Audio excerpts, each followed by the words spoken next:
episode of Miraculous Thinking. I'm your host, Elenique Marie, and with me is the beautiful Crystal Ann Compton.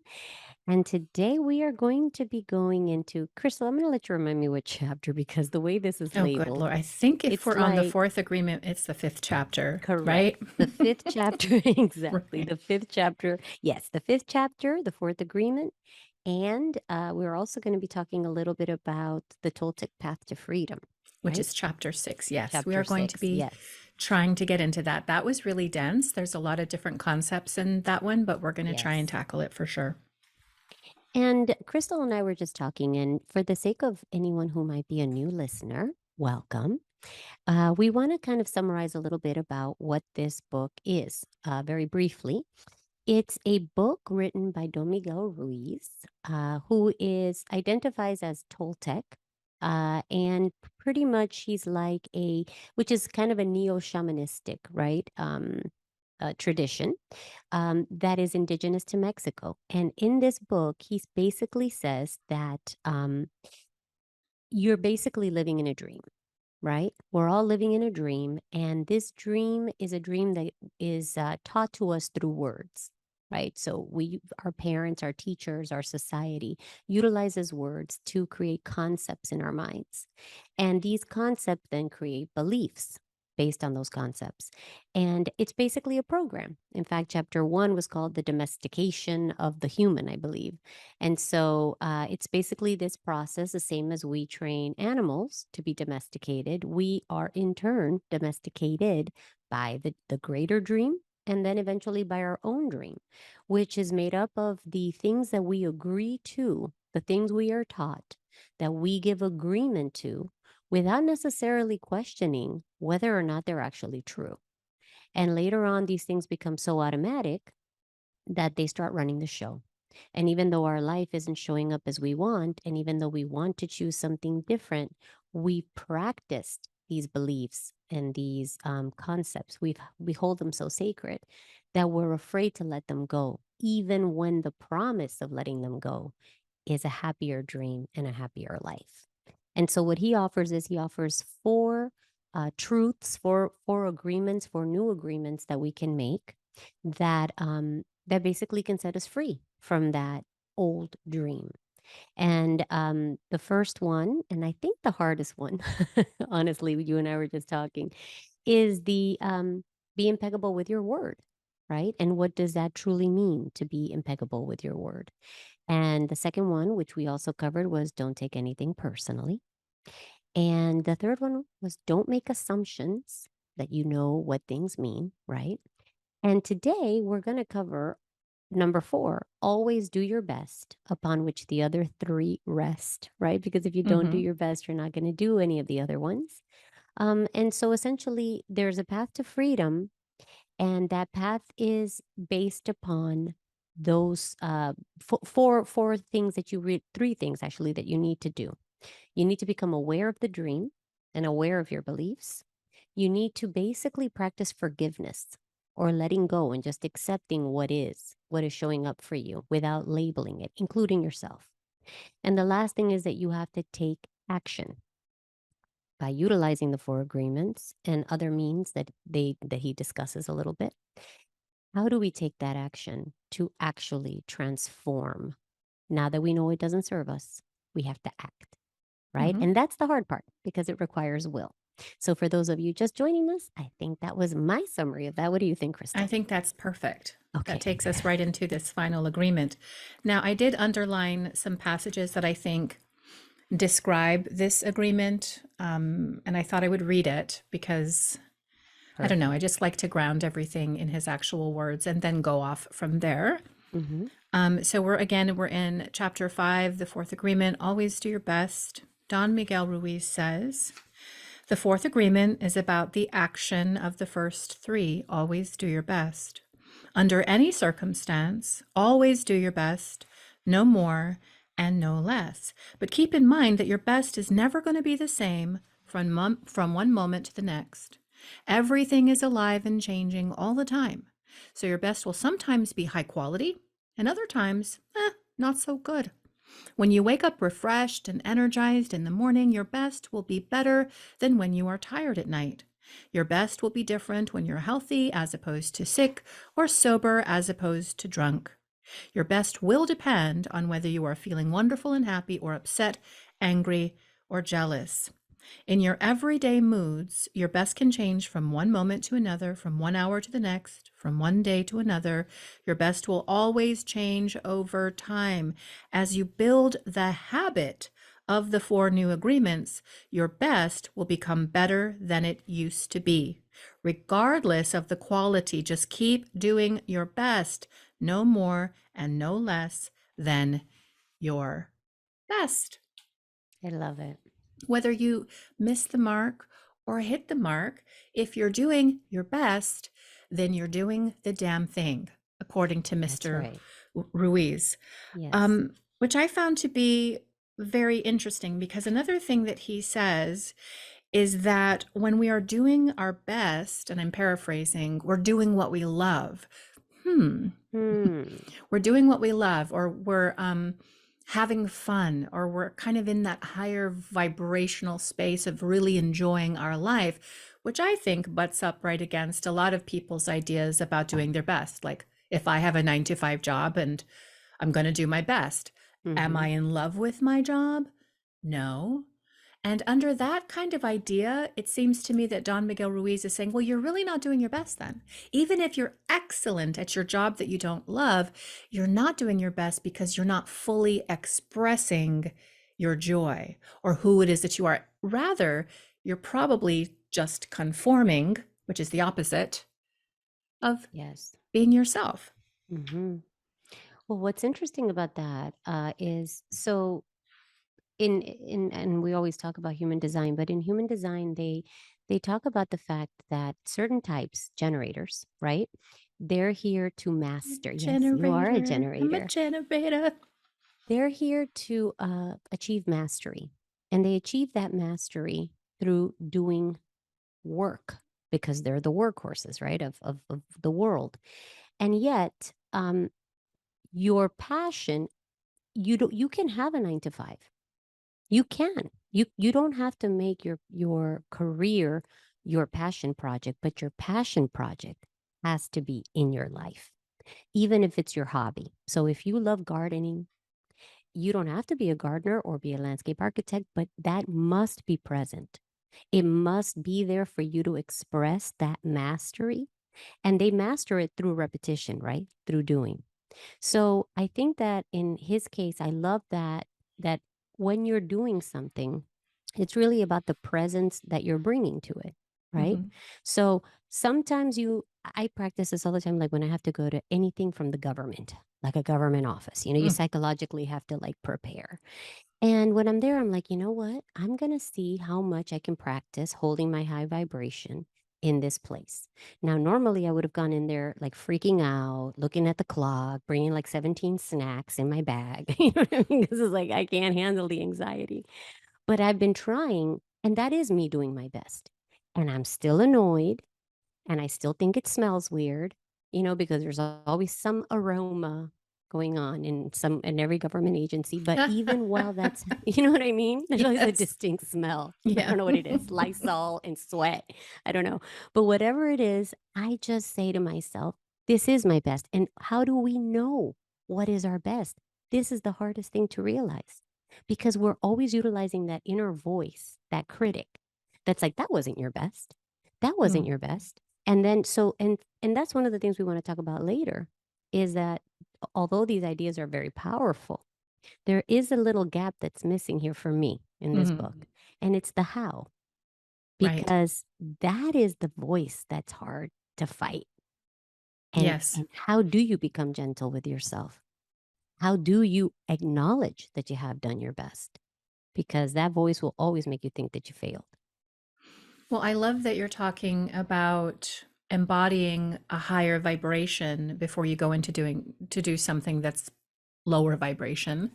Hmm. Um, and it kind of speaks to something I'm wanting to say. I'm not sure how to say it, but like at all times, there's a there is a multiplicity happening with us. There's us down in the mitote, wandering Mhm. around, bartering and making a racket. There's us in the balcony above, taking in the mitote and observing with neutrality, which is the idea that there is a super consciousness that is always present.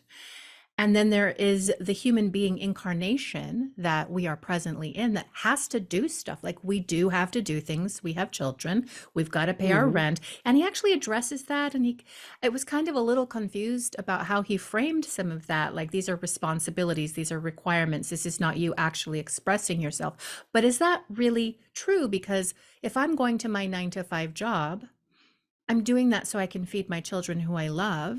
If I'm Mhm. doing these chores that I have to do to maintain a happy home for my family. Like, I don't enjoy doing that necessarily. I can do them with a high vibrational attitude. I can come into those courtyards with praise. I can bring that Mm. into it. But I was just a little confused with what he was saying. And then there's the idea that I'm kind of getting at, which is the super consciousness of who it is that I am. If I can develop the facility to ever be connected to and aware of the movement of that super consciousness, isn't everything I do infused with that? Isn't that truly my ultimate expression anyway? I love it. I love it because you're right. I mean, it's all happening within you, right? There is no outside of you. Right. So actually, there isn't anything that is not you or your passion, except for thinking makes it so, right? Like, oh, we always, I love that line from Shakespeare, I don't remember what it was, but it was something like, there is no good or bad except thinking makes it so, or something like that. I think it's Shakespeare. Please, anybody who knows, feel free to Let us correct know. me, They will. right? Yeah, I know, right? But you're right. And again, every situation that you look at, like for example, housework. Let's say that housework is tedious. You could wake up in the morning and say, how grateful am I that I have a home? Mhm. How grateful am I that I have things to clean, that I own things? And when you can get yourself really believing that energy, man, you're cleaning that house in joy. So the question is, it's not that there are things that make you joyful and things that don't make you joyful. It's there are things that are easier, maybe more in alignment, that become quicker avenues to that joy, and other things that you need to transform in order to feel that, right? Mhm. So I think it's about our effort and deconditioning ourselves from the things that we've learned to hate for a million reasons, right? Right. And he even talks, I think it's in this chapter, it could be the next, about the puja, which is the Indian ritual of venerating their gods and like putting flowers and perfumes on the idols of the gods, and these great, beautiful rituals, and how he has his own pujas with his body. Like he gets into a shower, that is his ritual. This is a very, we got to do this every single day. This is nothing super exciting, but you can turn it into that by bringing that super consciousness or that soul level DNA stuff into everything that you do. And, as he's washing his body, he's thinking about how much he loves his body. He's celebrating with gratitude his wellness and his health. And I think you can create, even in the most lowly of tasks and things, a ritual out of it. If you, Absolutely. even though nobody really wants to have to mop the floor, if you create a ritual of this is my love for my family in action, and everything Yes. I do to serve, and this, and you can infuse it with so many different things. So I wanted to just break that down with you because I think some people might read that and actually say, okay, so should I be quitting my job? Should I only be out here like a 2-year old, wild, like Hmm. the flower wild that is just here in this present Yes. moment, living according to that? Like, I don't think that's possible. I don't think that's why we came here as souls. No. I think it is about the mood that you do all of these things in. And that thing about the two-year-old, I mean, I don't think there's anything more tyrannical than a two-year-old, I know there's another side to a and 2-year-old, slightly Don. scary, right? Yes, I mean, they'll burn 100%. you to the ground for that cookie. So, Yes. I mean, I feel that it's almost that hedonistic animal-like aspect to us that doesn't have that super consciousness is the child, that two-year-old child, right? Because when they're little babies, I think they're super connected. That's why they're always peaceful and sleeping, and. And Mhm. then when they hit 2, it's almost like accelerated humanity. Here I come. Right.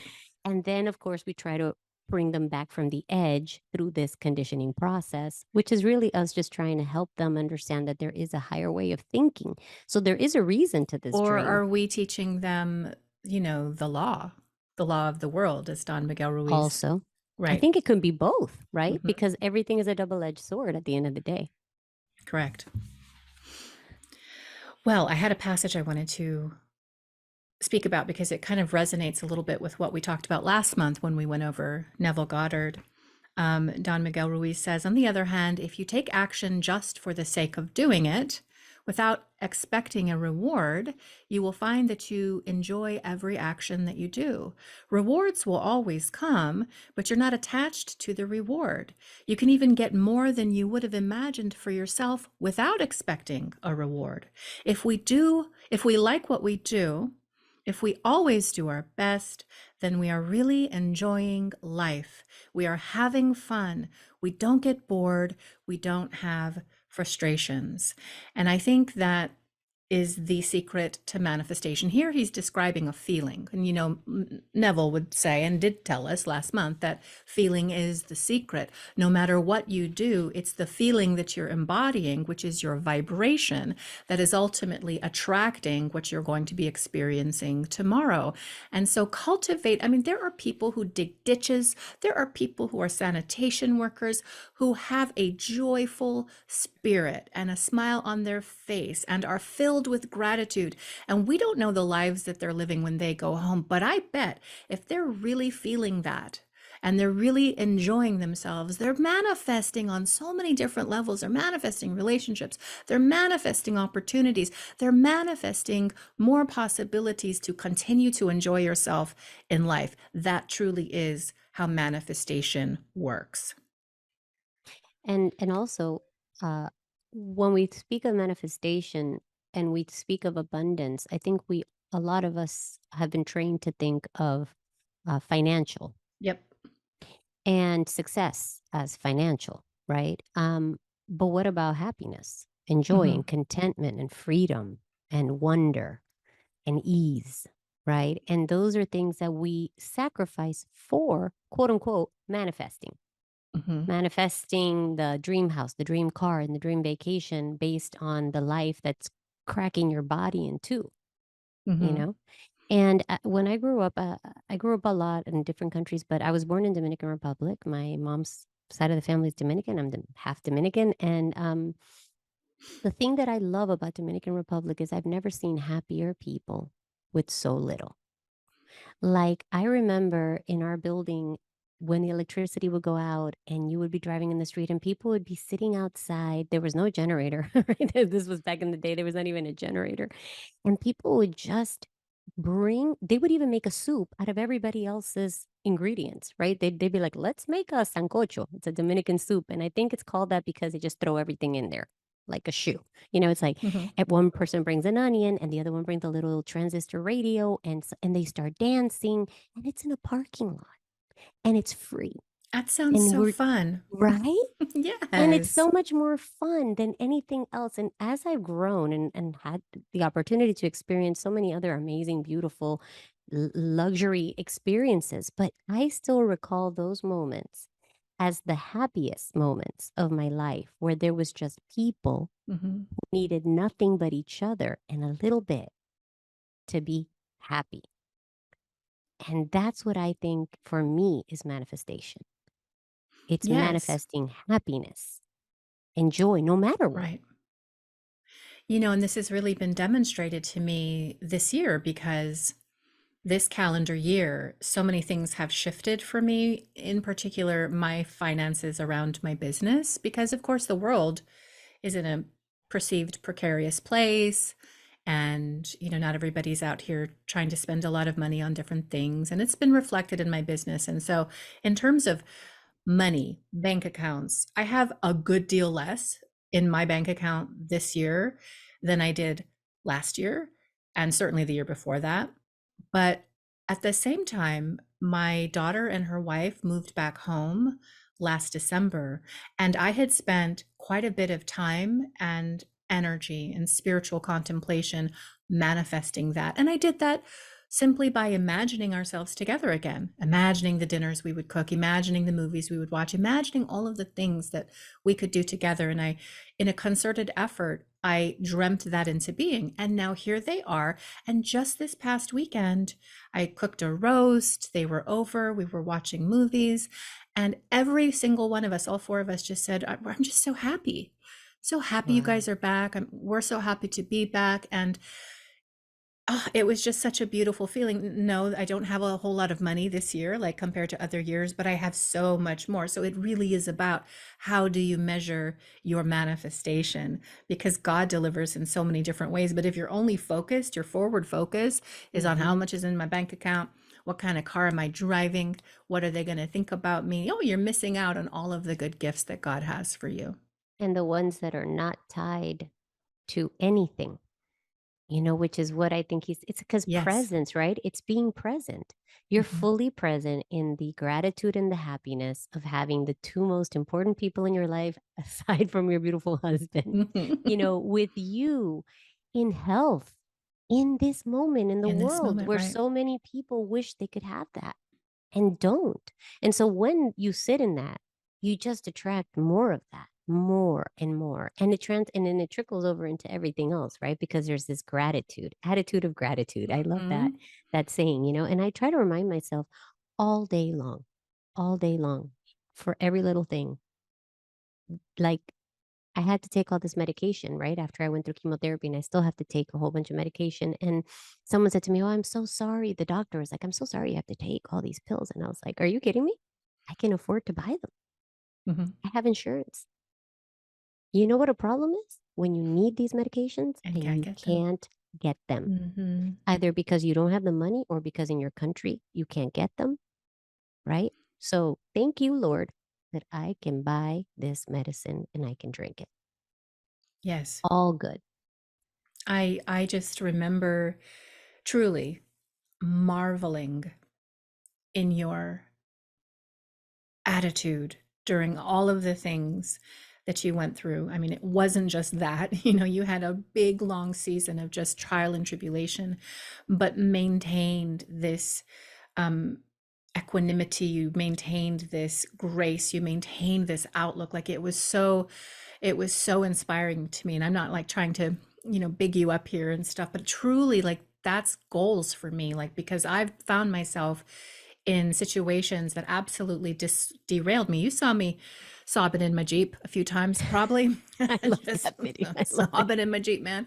But like to be able to quickly get into the context, like the higher the meta context of what's happening, and find the things you can be grateful for, hook into that, not focus on the other things, and therefore move through it Yeah. more quickly, or not. I don't know, but like just in a place of love, just Yeah. happier, and also It's when beautiful. You you're feel happy. connected. You feel Yes. connected and supported. And that's what I tell everybody. It's like there is this energy, this love, essentially just plain powerful love that I mean, I like to speak of God as Father because that's just how I grew up and I like it. I like the sense that I have this wonderful man taking care of me, Hmm. my father.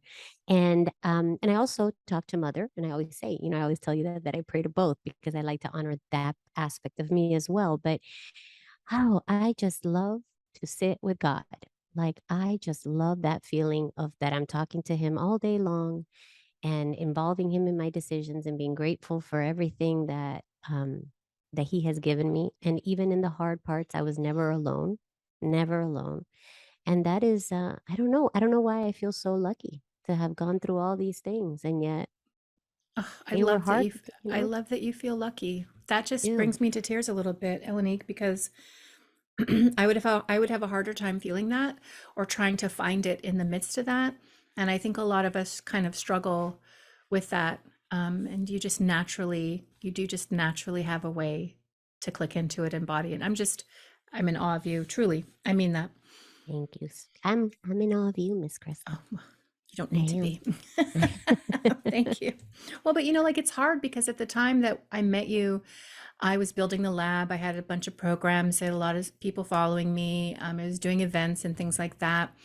And you notice as you continue to develop spiritually, and you kind of command the knowledge, like you embody and command that energy that you're working with, right? But as you do that, it's harder and harder to find people who see you as you truly are, who Mm, speak to you like a normal person, who might yeah. say a bad word here and there. You were like one of the only people that like talked to me like me. I mean, I remember talking to you this year, like about all the things, that I was going through, and you said to me, and this goes back to last week when we're talking about when somebody who's in a position of authority, emotional authority to you, says something to you, it can totally change your beliefs. And I Yeah. would regard you as somebody who has an emotional authority in my life, just because I look up to you in certain ways.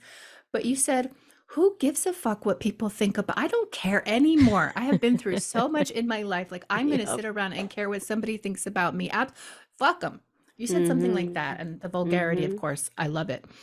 Yeah. But it just was like, okay, so Potty mouth. if Elenique can say fuck it, I can say fuck it. And it gave me the That's right. permission to kind of really just do what I wanted to do, which is what he's talking about here, Yeah. expressing yourself as you actually want to express yourself, which maybe is a good segue for us to Mhm. talk about be impeccable with your word. Yes. Because before we started recording, we were talking about how that's a hard one, isn't it? Very hard. Very hard. And I think it's because that is a very broad umbrella, impeccability, right? And we talked about just before this that I'm afraid sometimes that when you want to be too perfect with your word, too politically correct, which is something that we're having now. So it's like we're having conversations literally about nothing because nobody wants to talk about anything. Right. We're just That's not talking in impeccability. circles. That's That's not just impeccable. That's hiding, sanitization. right? Yeah. That's a mask. That's a That's mask of conformation. avoidance. Right. And that's why underneath all the kind words and all I've never seen a time when we had more language around respecting people and less energy and action that actually was respectful towards each other. 100%. What a Yeah. paradox. Yeah. Right. And it's because we are suppressing a lot of times things that we want to say because they're not appropriate, because they're not allowed, because they're looked down upon, because they're antiquated, whatever you want to call them. And I'm not saying we should go back to the way things used to be. I'm just saying you have to be authentic. You Mm-hmm. can't be people pleasing, wearing masks every day just to have people approve of you because, hey, Right. newsflash, they never will. Right. Never, It's ever. never going to be good enough. Never, Ever. ever. I remember when I had my son, my first son, and I had gotten divorced and I went to a supermarket. I had him on me and I was with my mom. And this lady came up to me and she said, "Oh, I heard you got divorced." This is a person I don't know that well. I was like, "Okay." And literally, my son was always sick. So I was like running to the store with my mom to get I don't know what. And she was like, "Yeah, you didn't stay married very long." I'm like, "Okay, well, I'm glad you're keeping score." Right. Right. Thanks. And she was like, um, "But what's wrong with you?" Wow. And I have my mother Wow. next to me and my baby, and I'm Mm-hmm. exhausted, right? Because he's still little and I'm not, you're dealing with a sick baby. And I said to her, I don't know, but I promise you, as soon as I find out, you'll be the first person I'll call and let you know. And my mom was like, because my mom was like, this is crazy. Why? She's like, first, I could see that she was shocked that I answered her that way. But then after in the car, she's like, man, I'm so proud of you. And I think this was like the first time that I was a little bit confrontational. And then my mom wasn't like, that was rude, right? Because my Mm-hmm. mom's like the most polite person in the world. But she was like, wow, I'm proud of you that you were able to stand up for yourself. And that's what I told my father. I said, Dad, if you don't pay my bills and you don't pay my mortgage and you're not around to make me soup when I'm sick, then unless I specifically admire you enough to care about your opinion, it doesn't really bother me, Ooh, yeah. you Defining know? moment. Yeah. Yeah. And then ever since then, I've just been so much happier because I just stopped trying to please everybody because you never will. No, and I think that the illusion right now is so thick. Like it's really thick and multi-layered. And the answer isn't trying to sink into or become absorbed by the illusion and conform, because it's just going to continue to refine like all the things that you can think and all the things that you can say. The antidote to a world where that is happening is being yourself. And that is truly Mm-hmm. the Toltec path to freedom, is to find the way Absolutely. to be yourself. There's actually, I was looking at a passage as we were talking, and this is from the next chapter, which is the Toltec Path to Freedom. But he says the worst part is that most of us are not even aware that we are not free. There is something inside that whispers to us that we're not free, but we do not understand what it is and why we are not free. The first step toward personal freedom is awareness. We need to be aware that we are not free in order to be free. And that just Exactly. reminds me of so many people that we see online who are trying to toe this politically correct line and be a part of a group that is the acceptable group. And they don't even, and do they really think that that's being free? I don't know. Or do they really think that that's being tolerant? I don't know. But the first step to being truly liberated is to understand, honey, you're not free. Yeah. You're lost in the delusion of groupthink, Yeah. acting and saying, talking and moving and thinking the way the system wants you to think. And Mm-hmm. that's why you need the four agreements. You got to break out. You Absolutely. got to break out of the mitote. Absolutely, absolutely. And isn't that the whole thing like with the Matrix movie, right? Like Yes, you're that's, living the dream, you're yep. in the dream and you don't even know that you're asleep. And ultimately it's scary to wake up. And the programming is very strong Hmm. because you can find yourself quite alone when you're willing to stand in your own body, in your own beingness, without having to do or be what anybody else wants you to be. So you have to be brave. And I think that's why he said you have to have willpower and you Hmm. have to be courageous. And the thing that I wish he had done was explain a little bit more about how do we do that? Hmm. Because that bravery and that courage is not easy. Well, he kind of did give us a little bit of a process, which I have to have a moment to find because I wrote it Okay. down. But because I was looking for the same thing, I'm like, give me the steps. I like Yes. How? actionable, utilizable, make it make sense for Mm-hmm. me. Um, Absolutely. Because he says if you do your best always over and over, you'll become a master of transformation. Practice makes the master, right? And by right. doing your best, you become a master because everything you've learned, you learn through repetition. And I get that. But again, we get back to these ideas of what is it to do your best and how do you recognize what that is and how do you judge your progress? How can you objectively judge your progress because it's all skewed in there anyway. And that's why, personally, myself, I believe that without a meditation practice or deep prayer, where you're able to entrain into a higher vibration regularly and really start to feel what healthy and unhealthy feels like, you, I don't know how you can do it.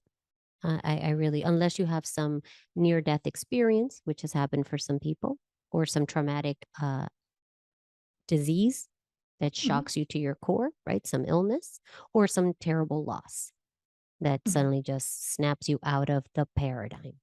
But for the rest of the people that haven't experienced that, I think you definitely have to have some more support in achieving that. And I would agree. I think that when it got to the point, which is, I think, the Toltec Path to Freedom, that chapter, where he probably should have given us more information about how we could go about doing some of these things. It was lacking in that regard. And you and I can talk about it because I think we Absolutely. could probably come up with things that we can do to release the agreements. And agreement is just another word for belief system. And what we want to do is release, remove, become aware of Mm-hmm. faulty and limiting beliefs within us. There is something that he did recommend here, and we can talk about this. Mm-hmm. He says practicing the four new agreements is a big act of power. Breaking the spell of black magic in your mind requires great personal power. Mm-hmm. Every time you break an agreement, you gain extra power. You start by breaking agreements that are very small and require less power. Mhm. As those smaller agreements are broken, your personal power will increase until you reach a point when you can finally face the big demons in your mind. And in another section, he says that to break an agreement requires the same amount of energy that was present when you made the agreement. That And was so powerful. it was, like, that got me thinking, honey. Mhm, And so mhm. what I'm hearing him say is that we can focus on the littler things that we know that we're holding within ourselves, little beliefs about my hair is getting gray, I'm looking old, little things that I can start to work with today, create some affirmations around, do some fine tuning through prayer and meditation to release those. And the more little ones I release, the more reserve I have to start to tackle the bigger issues, those kind of core foundational misalignments in my concept of self. Like, if I'm able to release even one of those, I create so much extra space and power to get to deal with the other ones. So, I mean, I think that's a bit of a process that he's offering us. I agree. I Sounds like a think lot of that work. I think about it as two things. With the little agreements, I thought about it like little dumbbells. You know, when you go to the gym and you start with like the 3 pound weights. Right. Yeah, So yeah. we're letting go of the small things. We're building up the muscle of letting go, right? The Yeah. muscle of practicing releasing these agreements. I also think of it as I'm blanking out on what it's called, but in neuroscience, there's this thing about how we imprint memories, memory reconsolidation. That's what it's called. And so it says that whenever we recall a memory, when we pull it up, we make it pliable. Mm, And it's all like a knot, right? Of like yarn. And when you think about pizza, from that word pizza, there's a lot of strings.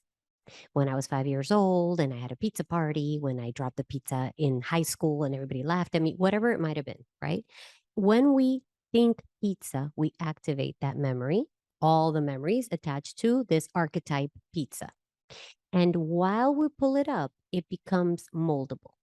So if I drop one or two of those beliefs around pizza, now it will reconsolidate back and the memory of the things will still be there, but the emotional charge mm. will be gone. So I won't have to act the same way when I think about it again. So I think that this practice of letting go of the smaller agreements, it's kind of loosening the glue between the hot mess of the big beliefs. So we're taking away the supporting characters, kind of like that the horror movies where all the good people die early, in the movie. Mhm. And so I think that that is kind of what he's hinting at with this way of Okay. tackling it. Okay. But I that's just my guess that this technique would yield a similar outcome as softening the memory, which is the same thing we do with tapping, right? When we Hmm. do an emotional freedom technique, you're basically calming down the amygdala, which is where you have all the fear response or the emotional charge. So if I pull up this memory of something scary or some belief system that doesn't serve me, and now I'm tapping on it with distraction, I'm calming the amygdala. So I'm basically squeezing the emotional charge out of the memory. Now the memory can live in my mind, but there's no emotion attached. And I Awesome. think this might be part of what he's doing. But I that's why I would suggest EFT and tapping for people. Like if you want to let go of those beliefs, when you feel uncomfortable, you take it with you. You are the EFT. You just need some, even on Google, YouTube, you can Hmm. watch these videos and they're free. I have never seen anything that works faster in my life. I did it on the airplane because I had this fear of flying after I had a really bad flight one time. And I started feeling really anxious this week when I had to travel. And I started doing it. And like 3 minutes into it, I was like, okay. And there was Wow. turbulence, Hmm. but I didn't care. Interesting. Well, and you Yeah. know what I think is also curiously missing? Of course, we haven't gotten to the last two chapters, and I don't recall from years ago what's in them because there are prayers. I know there's a chapter Okay. called prayers, but Yes. like I don't feel like there's enough room or space for the miraculous power of God. And Absolutely. the intentionality of a thing. Because I personally believe if I set my intention to bring up, to have my spirit, my consciousness reveal to me my limiting agreements and beliefs, and upon becoming conscious to them, I offer them on the proverbial altar of my soul and ask God, please take these from me. I'm ready to release all things that are holding me back or keeping me from understanding my true self or my purpose or whatever it is. Like, I believe that God is a God of miracles. I believe in what the Bible calls the refinement by fire. That's the Hmm. fire to me is the light of God's Yes. presence. I believe when I figure out for myself how to fill myself up, body, mind, and spirit, with God's light, God's Hmm. presence. And I believe we can all do that. And then I sit in a meditation and bring up the trauma and bring up the beliefs.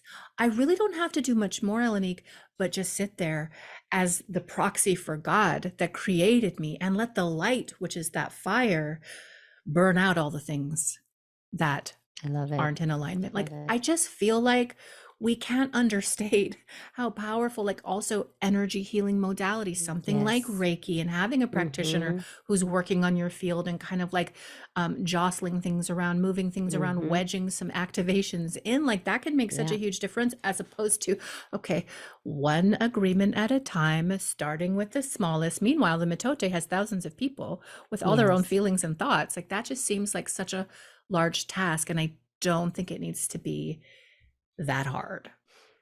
I mean, I agree. I think also what you were saying about eh, God, Gary Craig, the creator or the synthesizer of EFT, he actually, after he went very far in his work, he created a new modality, and I think it's called something like the hidden healer or the unseen healer.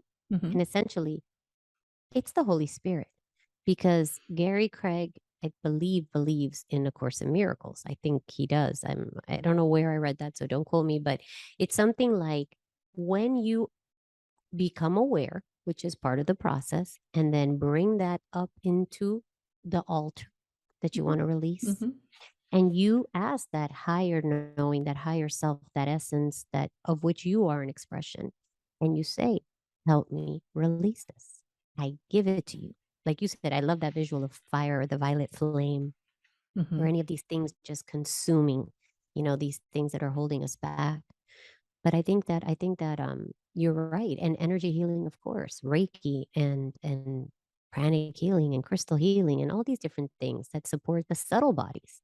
Because now Mhm. we're working just with the mental body, right? But we have the emotional body, we have the subtle body, we have a lot of bodies beyond this physical body. So I Right. think that if we address those as well, we have the synergy of healing. Yes. And I was actually going to ask you about your perspective out of this book and in A Course in Miracles, because obviously A Course in Miracles is all about miracles Yeah. and the idea of spontaneous healing.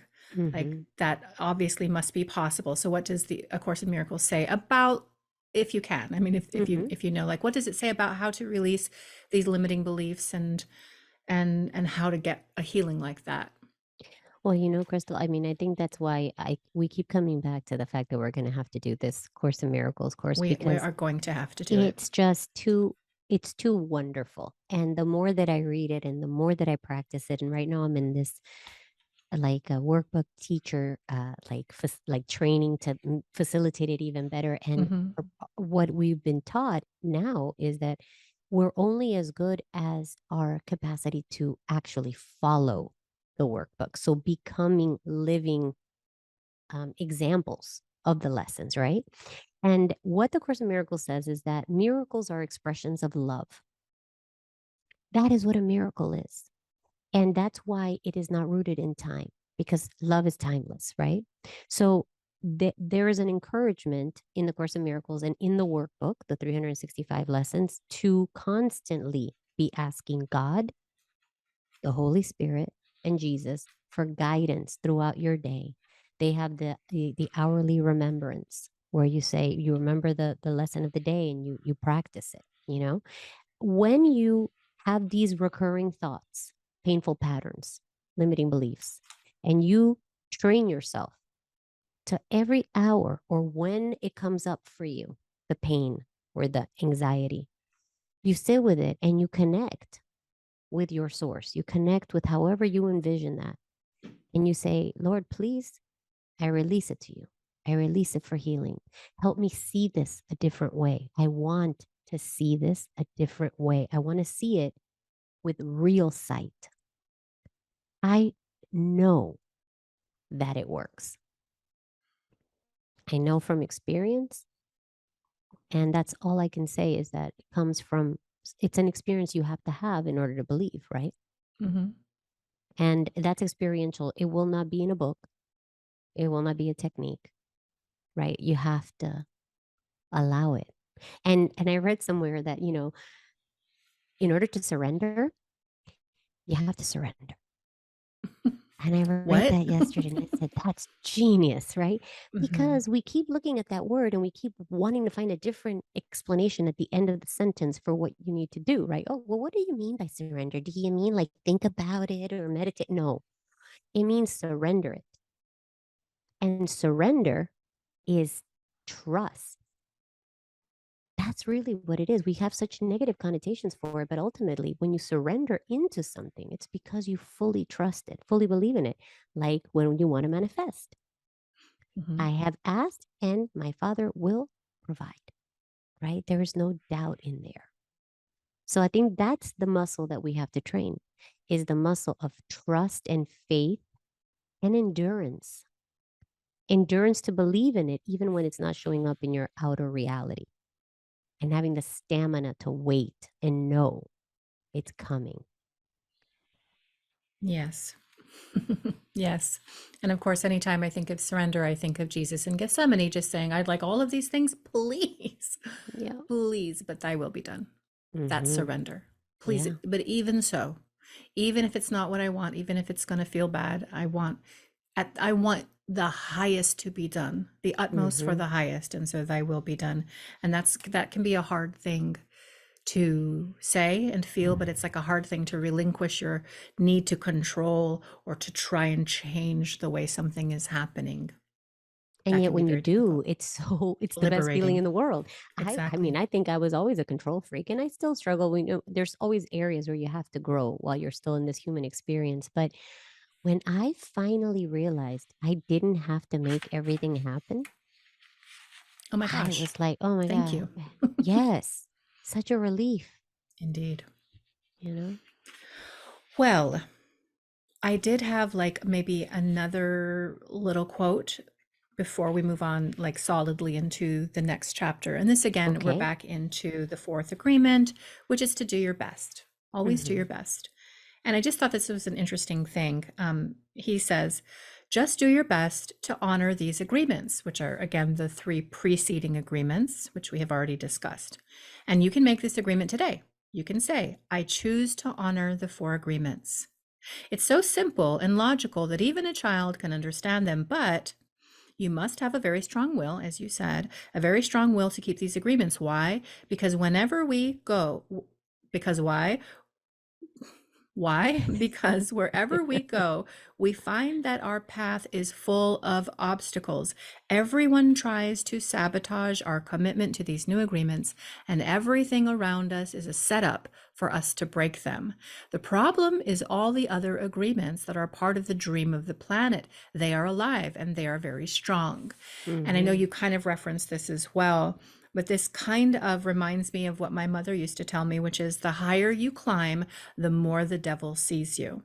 And I Right. was always like, well, shouldn't it be the higher I climb, the more I am protected from the devil? Right. But there is this idea that I as love that. you continue to raise your frequency, which is just to say, get closer to God and have the energy of God fill your life and animate your life, there are going to be people and situations that run counter to that, because you see, when the darkness shines into the light, it does, excuse me, when the light shines into the darkness, it does not just overcome the darkness. First, it antagonizes the darkness. First, the darkness gets antagonized. I don't know if you've ever met somebody who just as antagonized by your joy, or Oh, yeah.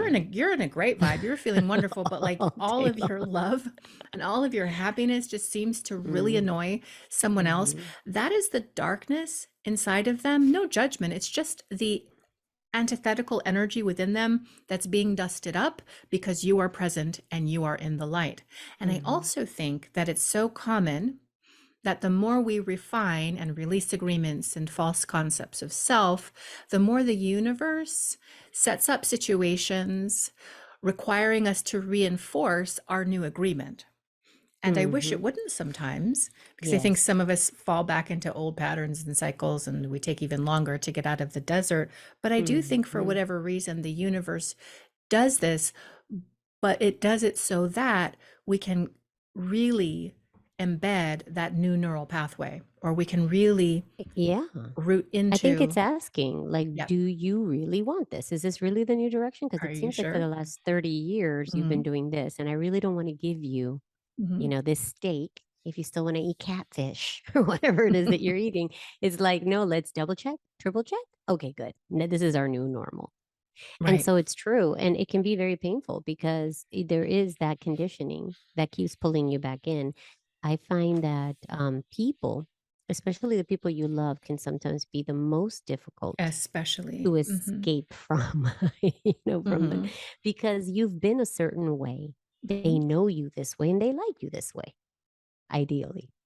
And so as you begin to change, it's sort of like, I think there's fear around, well, is this person not going to be there for me anymore? Or can I not count on them in the same way? What'll happen if she changes? And so they want to keep you status quo. And that is because we're wired like that. We're wired with our knowns. Our knowns are safe because we know how to deal with them. And so we want to stay the same. That's really what humans are built for. And we want that from other humans. That's why we get so pissed off when people suddenly change. And people are like, how dare she? Right. How dare you dream a different dream? But I think that's when you really have to have done the inner work because you will fall back into it if you don't. And it's probably one of the things I hear the most from people on a spiritual path is just how many people they actually lose, Yeah. friends and family that they used to just love and spend time with now just don't really want to, or they fall into conflict, or they just kind of drop away. And I have to say that that is a normal like side effect of enlightenment, and you're going to lose people because they're no longer on your vibrational level. You're now up at a different level. That doesn't mean you're better in any way, and it's certainly not a judgment of anybody else, but you're now like literally on a different grid of consciousness. You have access to all of this new energy, and while you are going to lose some people on the different level, you're going to find so many new people, new opportunities, and Yeah.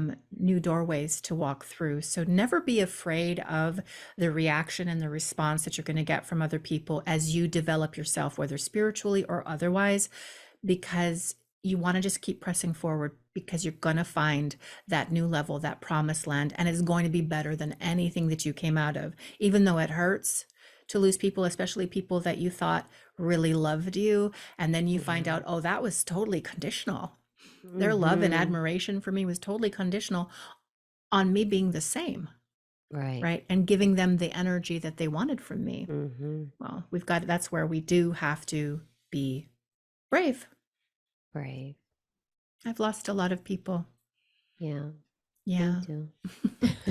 But that's I think okay. it I comes with mean, the territory, right? It it comes with the really territory, does. and it is painful. Like, I don't want to minimize it because it is very difficult, especially when you love them deeply Yes. and thought that it was reciprocal, and then realized that it wasn't. But now I know, just like Don Miguel Ruiz says, don't take anything personally Mhm. because it's really not about me.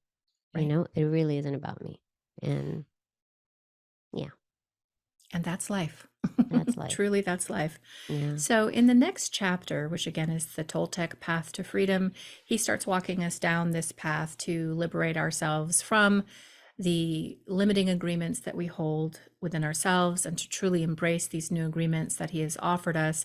And he does have this conversation, likening a free human to a toddler, which again we take exception with having had toddlers. Yes. They seem like monsters sometimes, but I see what he's saying. They want to play. They are totally in the experience, whatever that is, Mhm. whether they're crying or whether they're laughing. They're totally in the present and in the now.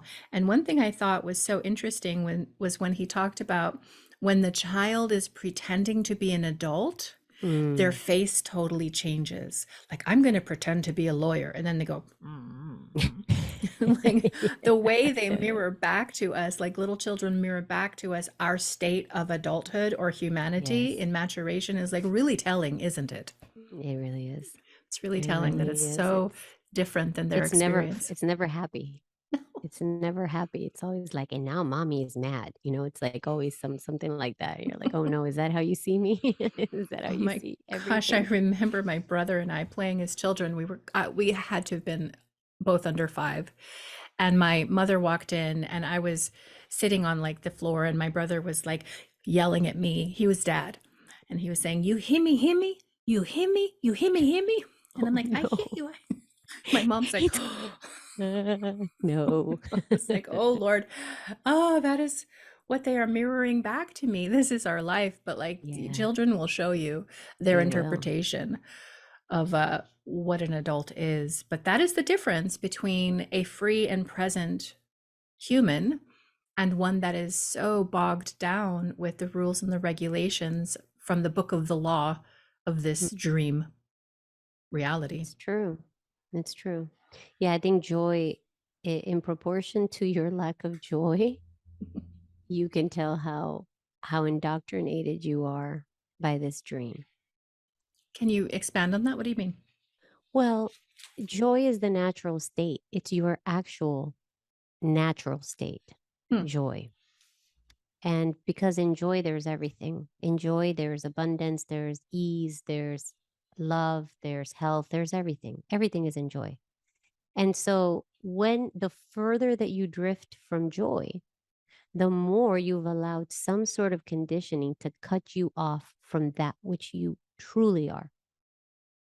And the more depressed and sad that you get, the more you're under the influence of the dream and other people's dreams that Yes. are on you, right? That you've Hmm. subscribed to or that you've given power to. And I think that you notice that because sometimes people can be, even people that are married for many, many years, and they're trying to do what they were taught to do. Be married, stay married, no matter how miserable you are, right? And then one day the guy just wakes up and is like, I'm out of here. I can't do it anymore. And then you see him like 6 months later, and it's like a completely different person, this 20 super years depressed, younger. horrible, Yeah. right? It's like he's jogging again and all this stuff. And it's not Right. even about a woman or another partner. It's just this moment of realization that time is finite in this dimension and you just can't do it anymore, no matter what anybody else thinks. And everybody gets on the band. How dare he? What a horrible person. Judge, He judge, left her judge. after 40 years. Who Right. does that? Can't just ride out the next 20 until you die. Like I've heard these conversations, people Hmm. critique. And I'm sitting there going, you go, Yeah. Go you jogging, go, honey. go Yes. do you, because it's not easy. And probably there was a lot of faking it that's Of not fair to course. the other partner, right? Because if you had just been authentic and said what you needed, you might not have gotten to that point. But at least at a certain moment, you recognize I can't do it anymore. And then when you shed that outfit you've been wearing, this character you've been playing, and step into who you are, you feel joy again, Hmm. just joy.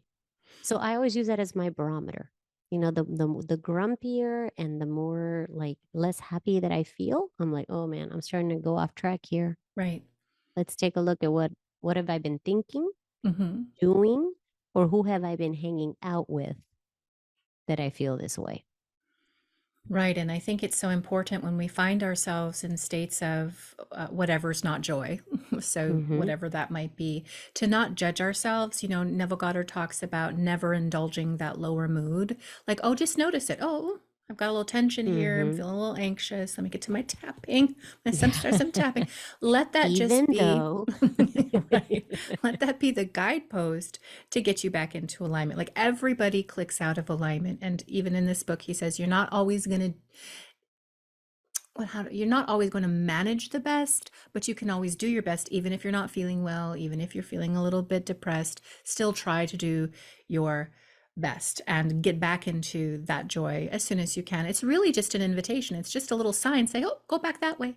You Yeah, detoured a little bit, get back on the path. absolutely. I know we mentioned parents, well, my parents. Himmy.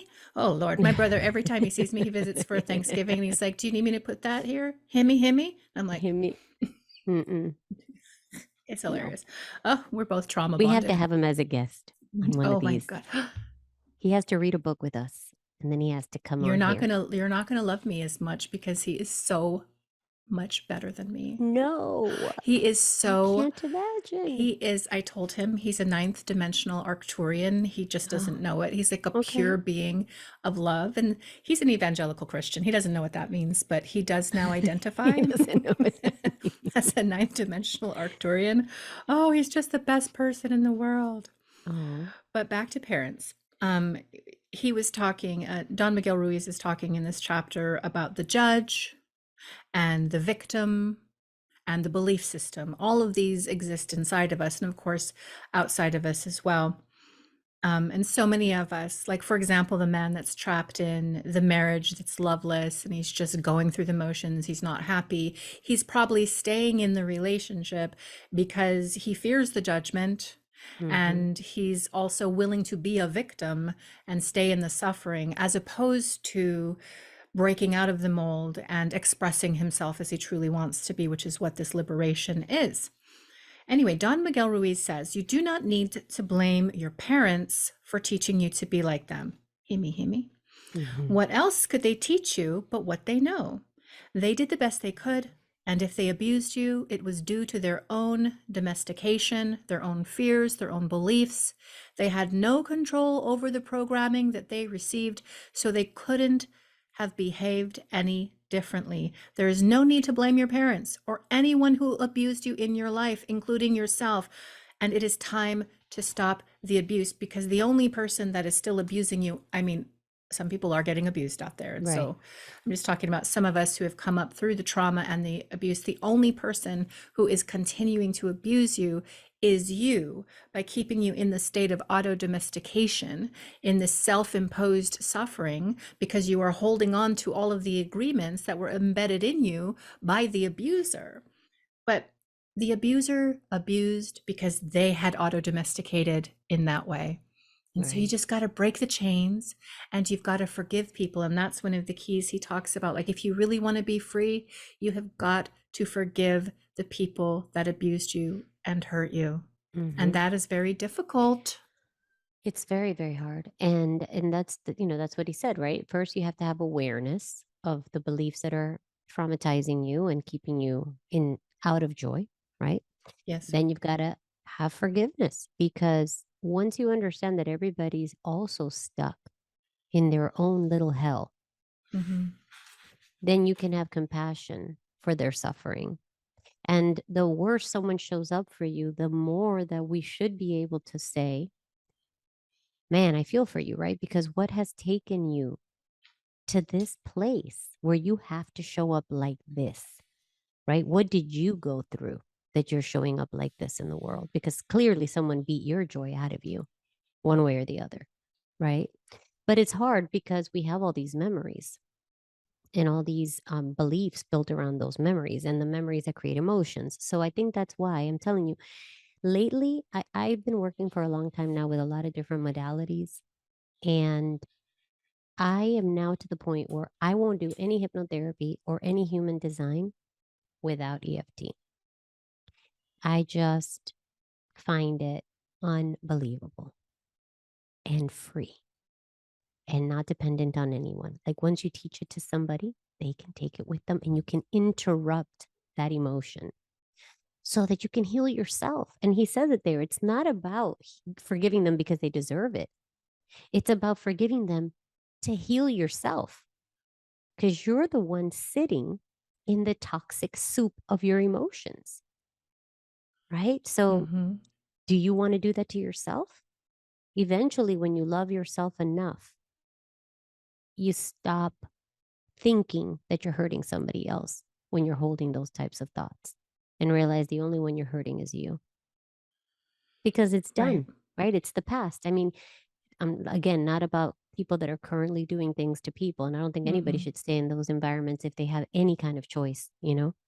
But if you are talking about memories, things that have happened in childhood, things that have happened with other people, what's the point? It's gone.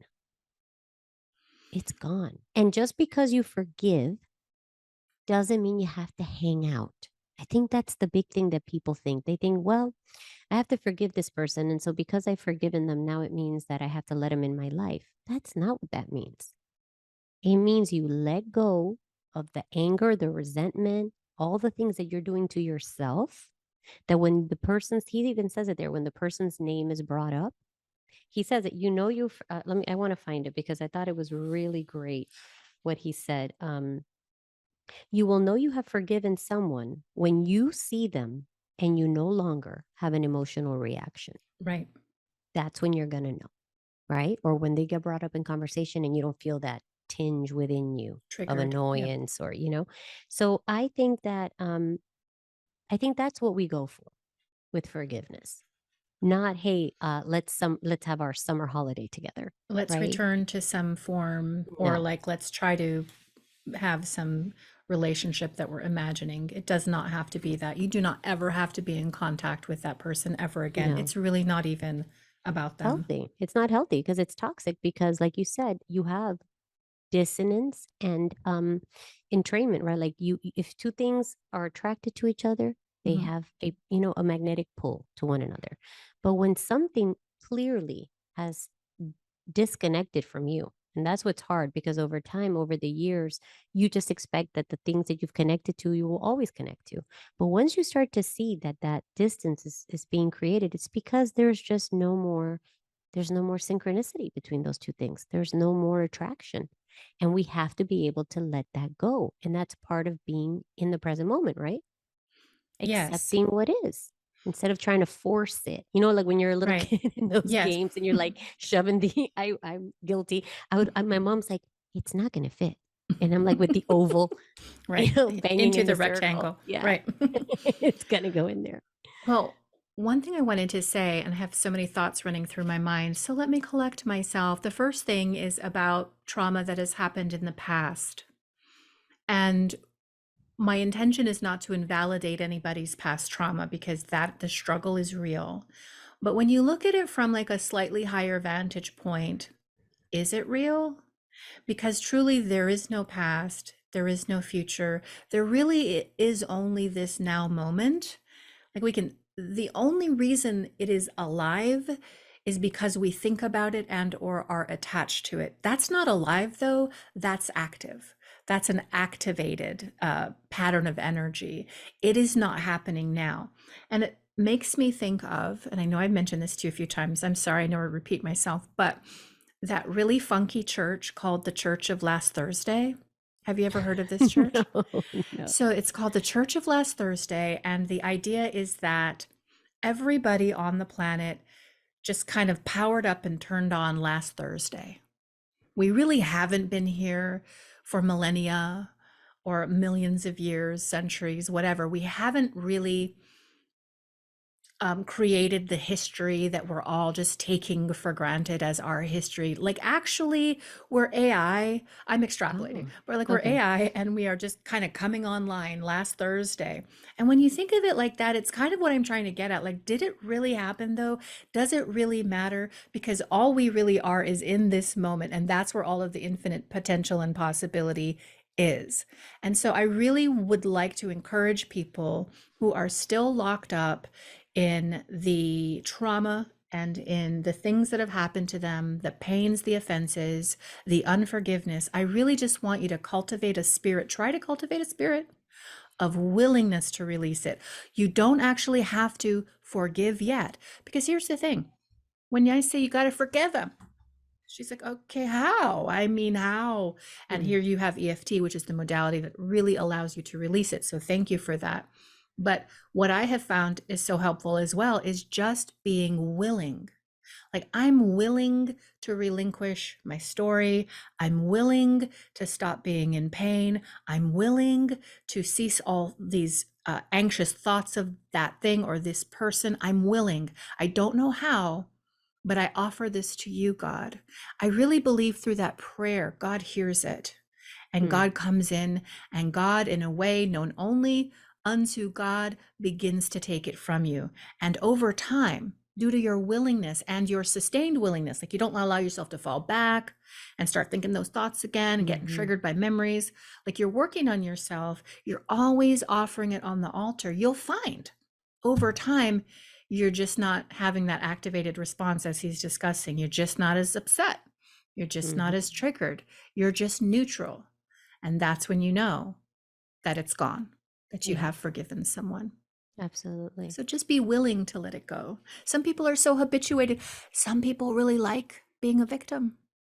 Well, it's an identity, right? Mm-hmm. It's an identity that brings, I always say when, when we're doing hypnotherapy and somebody comes in with a problem and I say to them, what is the positive gain of this quote unquote negative behavior? So what is the positive need that is being met through your smoking or Mm-hmm. through your drinking or through your overeating? Because it is doing something that you like. Otherwise, you wouldn't keep doing it. If it wasn't meeting a need, why would you continue to do it? And that's what we need to identify because until we don't know what is your secret payoff, you can't change it because you're not going to let go of the secret payoff. Like if you smoke because it calms your nerves and you get rid of cigarettes, but you don't know how to calm your nerves, you're going to find something else to do Mm-hmm. that may be worse than smoking. Mm-hmm. I had a mom come in one time because her daughter ate her fingernails. She bit her nails because she was nervous about school and nervous in general. And the mom's like, I need her to stop eating her nails because her nails look terrible. And I was like, okay, well, first of all, that's more a you problem, Right. right, than a her problem Right. because that's her hand. Right. So I talked to the daughter and I said, "Do you want to stop biting your nails?" And she's like, "Mm, I mean, it doesn't really bother me, but I mean, I'd be open to it." And so I said, "Okay, well, we'll work on it to the degree that you want." But I said to the lady, if I take away her nail biting, and maybe she's very overwhelmed with high school, maybe she's being bullied, I don't know what's going on with her, and I take away this coping mechanism of nail biting, are you ready for what she might pick instead? Right. Or would you like to find out why she bites her nails and how we can help her heal that? Did she You answer know? correctly? Yes. Okay, good. But Good. Mm-hmm. we need to treat causes, not symptoms, Right. you know? That's powerful. Well, and I watch my 600-pound life Mm, sometimes. yeah. I don't know why I do that. I do too. I I don't know. just It's every now and almost then like a train wreck that you I have just to am like, watch. I what's don't going know. on here with everybody? Yeah. But sometimes I watch it, but it's not uncommon. They'll get the surgery and they will lose all the weight, and primarily they're just not able to eat as much. I mean, Mhm. they can stretch out their stomach again, but like if they're successful, they can't eat as much and the craving actually goes away. So they have to kind of deal with the absence of that familiar craving and voice asking them to eat. They have to grieve the loss of their delicious food and the Mhm. quantities that they are used to. And it is so common that they pick up drinking, Yeah. and instead of like eating solid food, they're just downing a bottle of vodka, or they'll start something like smoking. It's just substitution because you're not dealing with the thing that got you to the 600 pounds in the first place, which is your trauma, which are Yeah. your agreements, which is all about what you think and feel of yourself. So, And I didn't see one character in that show that didn't have trauma, well, it's part of like how they right? set that whole show up. It's like the first half an hour is a deep dive into the trauma because every single time it's going to be linked to I something. mean, There's, nobody becomes 600 pounds of without course. some trauma because something will alert you. Like if it's just a bad habit, like you'll hit, some maybe unhealthy weight, but you Hmm. won't hit a morbidly obese weight where you can't leave your bed Hmm. unless something very deep is broken that this food is healing or masking. the pain Yes. of, right? Yeah. There's Mhm. no way. No It's so way. sad. It makes me so sad to watch. I wish they would give him sometimes only after the surgery, they'll get him a psychologist, and I'm like, Yeah. why don't we lead with that? Yeah, I think he's starting to lead with the therapy and stuff, but I mean, a lot of the patients are just resistant to it. They just go so they can get the Yeah. surgery. Oh, it's so very. Did I tell you that my husband calls me his 600-pound wife? No. Why? Should I ask? It's just so ridiculous. And I call him Russell Doe. Okay. What is That's Russell Doe? our Russell Doe. Oh my gosh, we that's our love language is to just kind of Okay. banter back and please don't take offense. He is so funny. Well, I And the mean, I things he told come. you I told you mine called me Pollyanna today because I had on the flower Yes. shirt. He's like, Yes. "Babe, are you really gonna wear that?" He's like, "Are you channeling Pollyanna?" I'm like, "Okay, is that a hard no?" I thought you looked lovely, so Thank but I you. mean, well, I we've been talking for a while, but we still have like a couple of things I wanted to get to. Okay, like I Let's wanted do to it. get to the mind parasites.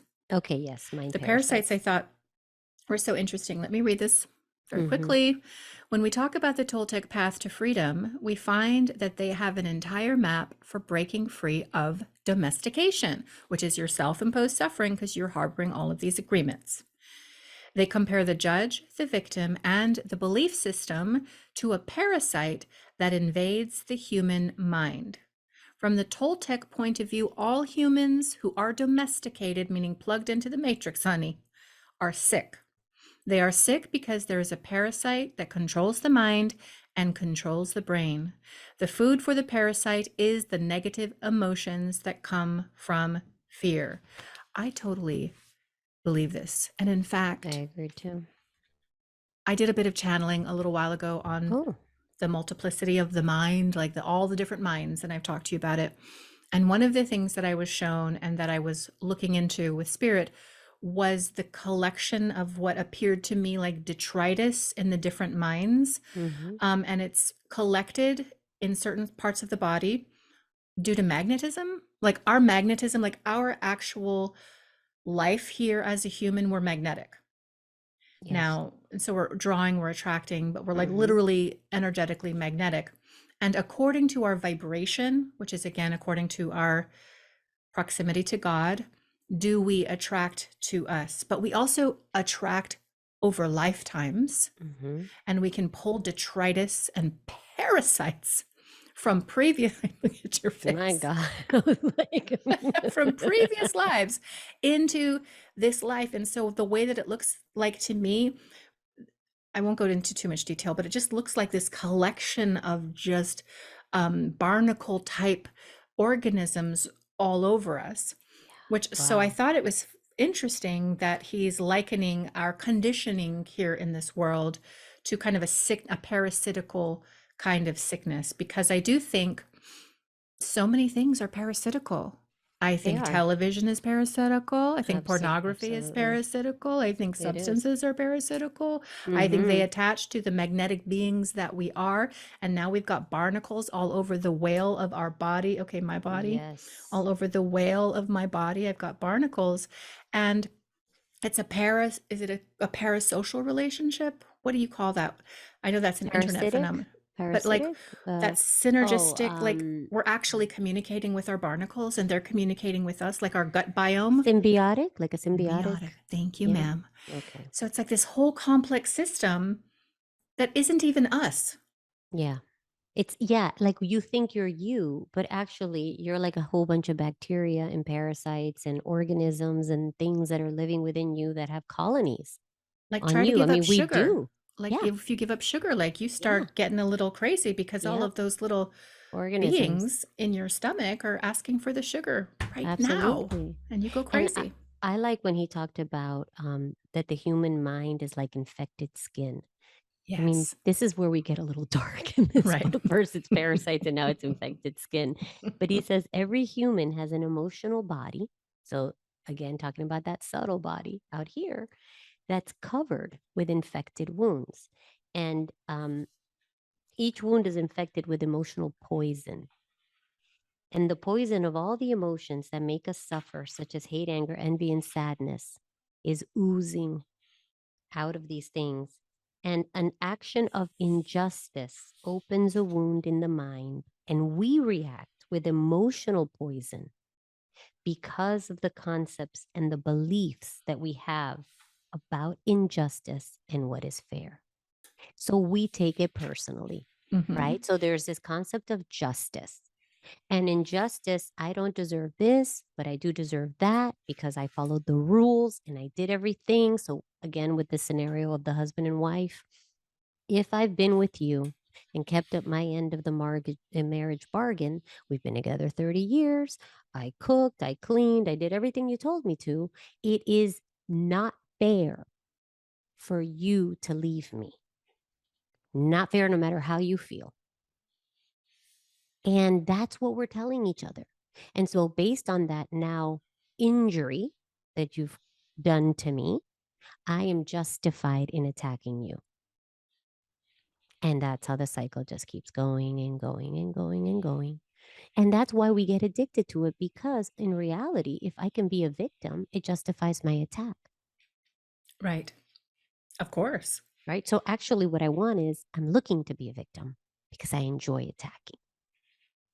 And that's what the Course in Miracles says. Course in Miracles says, you are, you want to have these attack thoughts. You want to perceive that people are attacking you because then you can use it as justification for your attacks. And the And easiest way to do that is to make an assumption, exactly. to And not to never even, give the benefit of the doubt. right. And even when you realize that maybe it wasn't as malicious as it seemed, to withhold forgiveness and continue to tell the original story, even when Mhm. you know that story isn't true. And you see it a lot with children. I feel such, such sorrow for children sometimes when the parents get divorced. And even though the mom or the dad know the real story, and the real story was that maybe both of them had a lot to do with it not working, one will paint the other as this horrible person. And now the child has to live through that perception of parent A, whoever it Mhm. is, because you're and that's what I asked one time someone. I said, do you love your child more or less than you hate your ex-partner? Which one is it? Because you're going to have to pick. And on the basis of the answer, so many things will unfold. Because right now Yeah. you are just killing your kid with this line that you're walking. And we do it to not only with our children and parents, but with friends. Mhm. Like Mhm. we encourage people to not like that person anymore, especially if it's somebody we didn't like. We're Mhm. like, oh yeah, I told you she was crazy, and let me tell you something else. Right. Yeah, Gossip is the language of the dream of the planet. exactly. So, this next section leads us to, I think, our final thoughts on this chapter, which is the Toltec Path to Freedom. And we're back to Hmm. parasites again. Yeah. The par- I've got parasites. The parasite can be compared to a monster with 1,000 heads. Hmm. Every head of the parasite is one of the fears that we have. If we want to be free, we have to destroy the parasite. One solution is to attack the parasite head by head, which means we face each of our fears one by one. And this is a slow process, but it works. Every time we face one of the fears, we are a little more free. A second approach is to stop feeding the parasite. If we don't give the parasite any food, we kill the parasite by starvation. To do this, we have to gain control of our emotions. We have to refrain from the fueling of the emotions that come from fear. This is easy to say, but it's difficult to do. It is difficult because the judge and the victim control our mind. And the third solution, which we're going to have to talk about, is called the initiation of the dead. The initiation of the dead is found in many traditions and esoteric schools around the world. And this is faster than the first two solutions, but it is even more difficult to do. We need a great deal of courage to face the angel of death. We need to be very strong. And so the next section he calls the art of transformation, the dream of the second attention. And this is where we, I think, deal with each of the head of the parasites, each of our fears one by one. And he kind of gets into how to do that. The second approach is to stop feeding the parasite. And this is the one where we become a warrior, the discipline of the warrior, Yes. controlling your own behavior, Awareness and choosing awareness, differently, choosing right? how you feel, choosing your moods, choosing your actions. And do you want to speak about either of those? Because I No, have no I think commentary. those, I mean, I think they're, pretty obvious, like Right, what he means there. I think that my biggest issue was kind of with the third one because I right. think that there's probably stuff in there that he probably wanted to write, but maybe the world Didn't wasn't get ready for to. it when he wrote the book. Right. So let's talk about the initiation of the dead, embracing the angel of death. That sounds very scary, but what it Mhm. felt like it boiled down to me, like what it felt like it was like understanding that you can die tomorrow. Mhm. You can promise, tomorrow is promised to no one. And so take every single moment and use it to your utmost ability to love on the highest level, serve on the highest level, create on the highest level, as if there will be no tomorrow. That was kind of the overarching concept for me. And then there was kind of the idea of the actual initiation, which I didn't really understand. Did you? So, what I'm guessing that he left out of the book Mm-hmm. is that in these shamanic cultures, you have a lot of plant medicine and, Yes. AKA psychedelic trips, Mm-hmm. ayahuasca, and a lot of different things that alter the human. And they're almost like a little death, a little psychedelic, psychological death Mm-hmm. where people say, you face everything about your life and you kind of go through that symbolic death and come out and people speak about how these horrible things that they were carrying just aren't there anymore. But I think that they didn't want to probably get into that in this book because this book Okay. is, it's not now, right now Right. everybody's like, of course, ayahuasca. This Not when this book came out, you Right. know that's number Yeah. one.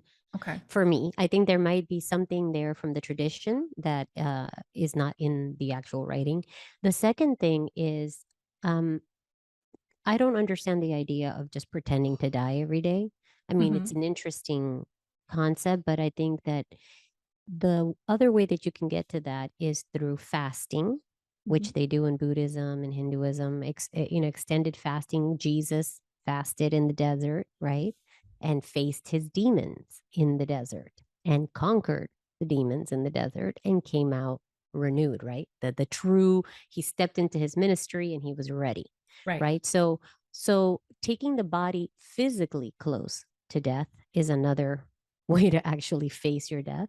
And then that's why I believe that near death experiences also offer those portals because you literally are almost dead. So you're right there on the edge. And illness can also do that, especially life threatening illness, right? So, but for people that are healthy, I would say the closest and less painful and risky thing to do if you don't want to do fasting is really meditation, which allows you to enter states close to, right, where body asleep or body dead, mind awake, and really start to reprogram yourself from that superconscious state and anchoring that superconscious state in your body in every cell so that you start to recognize when you're not operating from that aware, open, peaceful, loving space. That's what I took from it. And that's what I would love for him to write. I'd love for him to write another book, another follow up to this, Yeah, where he elaborate really on that a explains little bit. how do we do the dying? Right. I was unclear about that. But I also had the feeling and the thought of plant medicine, like ayahuasca, Mm-hmm. psilocybin, something like Mm-hmm. that, like having these Mm-hmm. sort of multidimensional and sometimes ecstatic experiences. But yeah, so I wasn't really clear about that. But of course, the Bible says that we must die to the flesh. Mhm. And even we have to be born again. We're born once of the water and then again into spirit. And so there's always this concept of leaving one vessel kind of behind and moving into the enlightened or risen vessel, the resurrection, if you will, of the life. Mhm. And which is a wonderful concept. I just not sure how we're supposed to do that. But I mean, the first thing that he mentioned, which is to ever be aware that there is only now, and Yeah. that we should be as connected and as loving as possible in every single moment. Like I love that, and I in fact do practice. I don't practice that as a discipline, but I find myself thinking to myself like, I want to show my daughters how much I love them. Like, I'm going to tell them, I'm going to make something for them. I do live in a space of, because I was cursed by my mother to thinking I was going to die early. But I'm like, I've Oh, okay, always, so then that was the gift, actually. Now maybe, you can transform indeed, that. indeed, I That can can be transform the that. gift that she gave you, was to I know that time is precious. Yes. Thank you for contextualizing that for me, because I do use that to always be mindful of like how much I'm loving and demonstrating and serving and being glad to do so, as opposed to Mhm. in my 20s and 30s when I begrudgingly gave if I had to. But now you give with a merry heart because you truly love. And I do that because, again, tomorrow is not promised to me or anybody else. I believe and I claim I'm going to have a long, beautiful, happy life, but that is just something that I've cultivated for myself. And that is the most important part, right? Because life is a self-fulfilling prophecy. And like you said, that this is something that happened even though I literally was on the airplane and I could see the person on the other, the other aisle across the aisle Mhm. from me. And I was like, this anxiety, this anxiety, this anxiety. And I was like, I don't even care. If he thinks I'm crazy, I don't care because I am Mhm. anxious and I need to, I need Right. to get out of this airplane. So, and it worked. Mhm. So I think, at the end of the day, it is all about awareness. You cannot bring light and change to what you're not aware of. And that takes rituals and discipline, disciplines that you keep and rituals that you keep that remind you. The ritual, it's like he said in the story, it's not about which god and which doll you're bathing when they do the puja. It's about what they're showing God through the action. It's the love that you're expressing. So we get lost in the ritual, but it's not about the ritual, it's about the love. And yet the ritual becomes a vehicle for expressing the love, which is beautiful. Very beautiful. Yeah. Well, this book is really just these It's such a last two tiny chapters. little thing, I but know, but especially that last chapter, that was, I'm going to have to like go through that and read the Toltec Path to Freedom over and over again because there was just a lot that was there. But this book is really good. We only have two more chapters for yeah. everybody following along. The next chapter is Heaven on Earth, and then there's a small little chapter called Prayers. Not a whole lot left for the month of November, but we hope that you keep on this journey with us through this beautiful book again next month. We have to talk to Elenique about how Oh, we're going to yeah. break this up. I don't Um, know. That's like a 2 month journey. it kind of, I was wondering I if we should think spend a so. little I longer think because you really so. want to get into some of these concepts Hmm. in the Kybalion. Now, for those of you who are not familiar, I would really encourage you to get the book and follow along with us. But just some of the Yes. chapters are the Hermetic philosophy, the seven Hermetic principles, mental transmutation, the all, the mental universe, the divine paradox, the planes of correspondence, vibration, polarity. There's like so many concepts here that we might want to take a little longer with this book. So you and I will have a Yeah. conversation outside of the pod and we'll come back next week and let people Hmm. know what we're going to do. But at the very least, get the book so you can follow along. Don't forget, you can comment on our videos and let us know what you're thinking. If you have any questions, we are on YouTube. And if you're listening to this, we really do ask for you to find us on YouTube and subscribe and to like and comment because it helps us in the algorithm. It helps us to find more people who really, really need this content. We also Yes. have the Miraculous Thinking Facebook group. If you're on Facebook, you can look us up. You can ask to join. We would love to have you. We're growing there as well. And what else? Oh, they can write to us as well. If you have a Yes. question or a comment, you can write to us at miraculousthinking@gmail.com. We would love to hear from you Yes. so much. It would be so great. Any So final much. thoughts from you, my dear? Just so when I was sitting here, I want to put it out into the universe because I know when we speak it, it's going to happen. But in January, we are going to do this Course in Miracles workbook. And we have to shoot for the 365 lessons starting 2023, one every day. And we will figure out if we put it at once a week or however we spread it out. But these concepts that we are exploring, I find that we're looking for that path, right? We keep saying, how do we do it? How do we do it? Mm-hmm. Honestly, I've never seen a better path of achieving this than A Course in Miracles in terms of a path and EFT as far as a technique together with hypnotherapy and quantum human design because, it gives you a blueprint to kind of understand yourself as a soul, and your strengths and your weaknesses. But we need to do it because I it's want going to to do it. be, and I want to be in community with the people that watch us. And that's the part that we're missing. I want Mm-hmm. to be together live with people with their feedback and their questions because Yes, that's yes, just a yes. different energy. I feel that all the way down to my bum bum. Like I just get Yeah. so excited. It's like that pranic tube just fills up with light, and I Yes. get so excited about the idea because Love it. I am not well versed in it, and I've always wanted to learn more, but I felt a bit intimidated by it. It's so dense, there's a lot going on. But to have a guide, that would be you, taking us through it and being able to ask questions and really kind of see it from all of these different angles, it just lights me up. I really, really want to do it as So well. excited. It's going to be Yeah. great. And so Yeah. it is. We're going to do it. Oh, it is. Well, thank you so much, everybody, for hanging out with us again today. We'll see you next week for the final two chapters of the Four Agreements. And until then, have a beautiful rest of your day or night, as the case may be. Bye, guys.